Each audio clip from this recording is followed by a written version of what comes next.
السلام عليكم ورحمة الله وبركاته. اللهم صل وسلم وبارك على سيدنا محمد وعلى آله وصحبه أجمعين. أهلا بكم في قناة أوفر أكلة. هنعمل النهاردة مع بعض إن شاء الله بطاطس بيوريه.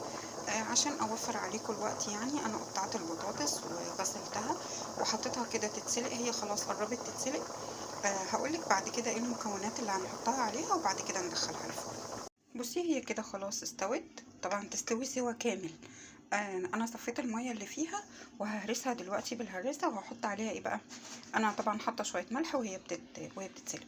ماشي، هحط شويه لبن وعلى اللبن ده هحط شويه سمنه، الاتنين على بعض يعني عشان يبقى طعم اللبن مع طعم السمنه الاتنين مع بعض. ههرسهم بقى وبعد كده لما تتهرس خالص هحط عليها الفلفل الاسود.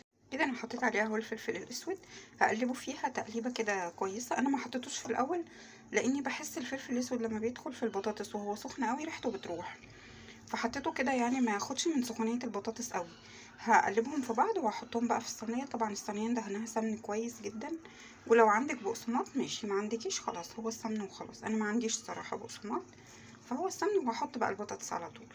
كده انا رصيت البطاطس اهو، رصيت فوقيه اللحمه. هكمل بقى كمان طبقة بطاطس كمان، وبعد كده هدهن من فوق الوش سمن وهدخلها بقى الفرن. انا كنت عاملة معاها كمان كوسة بالبشاميل، هوريها لك لما تخرج. انا عاملاها موجودة في القناة لو حابة تعرفي الطريقة.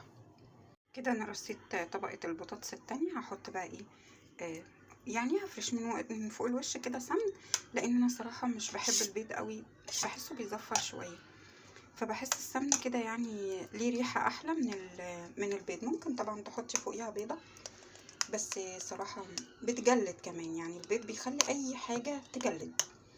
فحتى الجلاش والله انا مش بعمله، برضو بعمله بشوربة وبعمله بلبن، لكن ما بحبش البيض صراحة، مش في كل حاجة طبعا يعني. بس كده هدخلها بقى الفرن، ولما اطلع الاتنين هبقى اوريهم لكم. بصي دي كده الكوسة بالبشاميل اهي خلاص خرجت من الفرن. طبعا انا كنت عاملاها قبل كده، كانت موجودة عندي في القناة لو حابين تعرفوا الطريقة بالظبط، لان انا عاملاها شوية بطريقة مختلفة.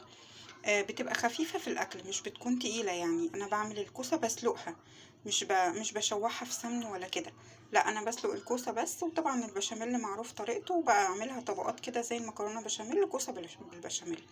يا رب ان شاء الله كده تعجبكم. بصي كده خلاص البطاطس استوت وخرجتها كمان من الفرن.